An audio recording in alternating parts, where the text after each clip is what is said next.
Ferrari and McLaren's official Pirelli tyre test has just ended, and its results will shock you, as it isn't what many fans might have expected. But that's not all, as some other shocking news also came to light. But let me tell you about the test first. So, on Wednesday, Charles Leclerc set the fastest time in Pirelli's tyre test in Barcelona, making him the fastest Ferrari driver. This week, the two Ferrari drivers participated in a two-day test for Pirelli, together with McLaren's Oscar Piastri.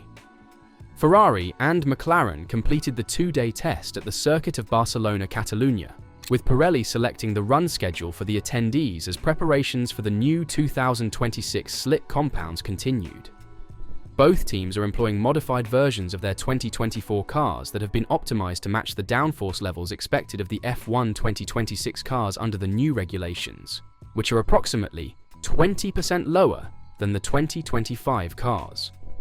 The 2026 tyres are narrower than this year's, with the fronts 25mm narrower and the rears 30mm smaller. However, there's more than meets the eyes when looking at those new specs. I'll fill you in on that in a bit. Let's first dive into the fact why Ferrari even attended the test and its results. Lewis Hamilton was the faster of the two Ferrari drivers in the SF24 on Tuesday, setting a 1 minute 15.93 to beat Charles Leclerc by 0.13 seconds. But both of them were more than 7/10 of a second slower than pace setter Lando Norris, who set a 1 minute 15.21 in the McLaren MCL60. However, on the final day of the test, Leclerc had the upper hand, setting the fastest time of the three drivers there. After 74 laps, Leclerc posted a top time of 1 minute 14.971 seconds to lead Oscar Piastri's McLaren by nearly a second, with Lewis Hamilton another 9/10 of a second back in the second Ferrari. Hamilton's best run was 0.8 seconds slower than his best time on Tuesday, while Leclerc improved by more than a second. Norris's best time on Tuesday was around 6/10 faster than Piastri's best on Wednesday. Number 1. Charles Leclerc, 1:14.971, 74 laps. Number 2. Oscar Piastri, 1:15.815 plus 0.844, 74 laps. Number 3. Lewis Hamilton, 1:6.759 plus 1.788, 152 laps. Of course, such times are worthless because each driver completed various programs on behalf of Pirelli, and testing is a totally different discipline that requires a different skill set than the competitive part of a Grand Prix weekend. However, one thing to note is that Hamilton has been given about 220 laps of runtime, equaling to about 3 or 4 race lengths. This and the extensive Ferrari test schedule were all part of the plan to get Hamilton up to speed with Ferrari machinery, before even setting one foot in the new 2025 Challenger, the SF25. As for Pirelli, they enjoyed having the top drivers in the car to test their new tyres. It was a very useful session, particularly when it came to providing a comparison between the various different constructions for next season, said Pirelli's Mario Isola, as well as experimenting with some compounds from the harder end of the range. The Barcelona circuit is known as one of the most demanding for the tyres in terms of the energy exerted and degradation. Therefore, the information we have gathered over these 2 busy days will be very important for the future development of this generation of tyres. It's a really demanding start to the year with 4 test sessions even before the season begins, and I want to thank all the teams that are working with us, because we know how busy they are at the moment. With the Barcelona test completed, Pirelli will go to Jerez for the next test of the F1 2026 tyre designs. Alpine will test Pirelli on February 13th and 14th, while McLaren and Mercedes will each test for 1 day.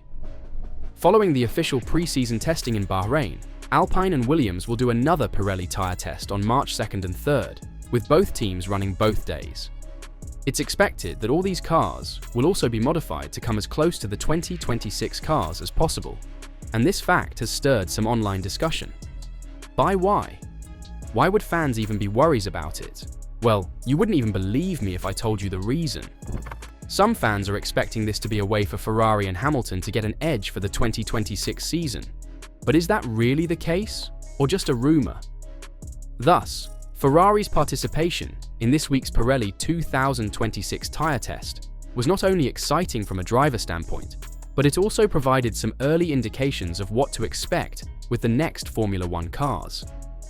The test has definitely received more attention than usual because it is Lewis Hamilton's first run in last year's SF24. On a more technical point, this is the first time we've seen such a modern car fitted to the downforce levels that teams and Pirelli anticipate for 2026.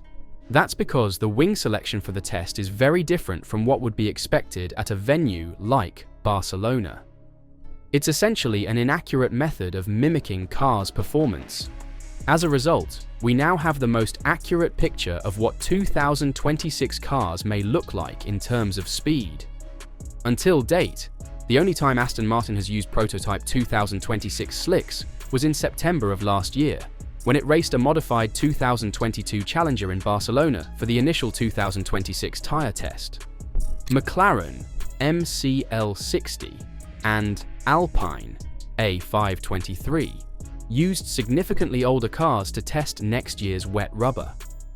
Ferrari's adaptation of their 2024 Challenger for this week's test is the most recent car we've seen for the slicks, and with a tough track like Barcelona, the wing options are intriguing. As part of the FIA-approved regulations, teams are allowed to modify cars so that they offer the same downforce and speed profiles as those projected in 2026. This includes suspension modifications for the new size tyres, as well as aerodynamic enhancements. It is suggested that the downforce of mule cars is approximately 20% less than that of modern cars.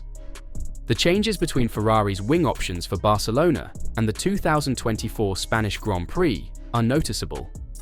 The rear wing levels are particularly high, as Ferrari has chosen a setup that is quite similar to what it raced at last year's Italian Grand Prix. The wing in front of the car appears to be an altered version of what Ferrari ran at Las Vegas, which is one of the lowest downforce tracks on the calendar. The car's pitch towards downforce levels seen at Monza and Las Vegas indicates how much downforce is expected to be decreased for the 2026 cars, which are trending in this direction to improve the performance profile of the new power unit. The lap times published by Pirelli for the test, Lando Norris was fastest on Tuesday with a 1 minute 15.21 seconds lap, appear to be a step down from last year's Spanish GP. For a straight 2024 car comparison, Lewis Hamilton's 1 minute 15.93 seconds on Tuesday compares to Charles Leclerc's 1 minute 11.731 seconds during qualifying. However, claiming that this represents the ultimate difference in pace between a current car and 2026 is incorrect, as drivers push far harder in qualifying than they ever do in testing. Furthermore, tyre sizes, compounds, downforce levels, and weather conditions vary greatly. Furthermore, the ultimate performance profile of the 2026 cars will vary as F1 introduces active aerodynamics for next year's Challengers, resulting in wings with low drag on the straights and high downforce in the bends. The lap times posted so far this week exactly match the laps drivers delivered in Spanish Grand Prix practice last year. Hamilton topped second practice on Friday with a 1 minute 13.264 seconds, and the fastest lap in the race, which was Lando Norris's 1 minute 17.115 seconds.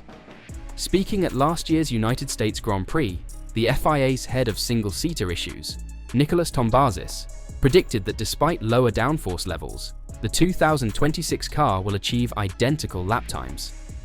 This came after a lot of work was done between the original 2026 standards being released in June and adjustments being made over the next few months, amid concerns that the original proposal would have made cars roughly 2 seconds slower. Reflecting on the progress of the improvements, Tombazis stated, "The car's performance has increased by probably about 50 points of downforce. This has brought the performance from what maybe was minus 40% compared to current cars to around minus 15% in terms of downforce. In terms of performance, the resulting lap time of the cars is very close to current cars. All that has been done as was promised in June. The Pirelli test's ultimate goal is to continue development of the 2026 tyre, with this week's run focusing on analysing the latest construction and the C1, C2, and C3 compounds. images from Barcelona provide a good indication of how the new wheels will look. Although F1's 2026 tyres retain the current 18-inch rim size used during the most recent ground effect era, the front and rear tyre proportions are being lowered. The front tyre width is being reduced by 25mm, and the rear by 30mm. They will also have a lower diameter, down from 720mm to 705 to 710mm. All in all, it appears to just have been a test. Not helpful for the teams to gain inside knowledge for 2026, but very helpful for Hamilton to be able to drive the 2024 Ferrari car. So in a way, he's getting an advantage, albeit a small and legitimate one. So what do you think? Will these tests help the drivers set up for 2026 and help Hamilton get ready for this season? And does any of the news surprise you? Ferrari seems to be taking on every opportunity they can to get Hamilton in a racing car. So is he ready to conquer the championship once again? Let me know your thoughts in the comments down below.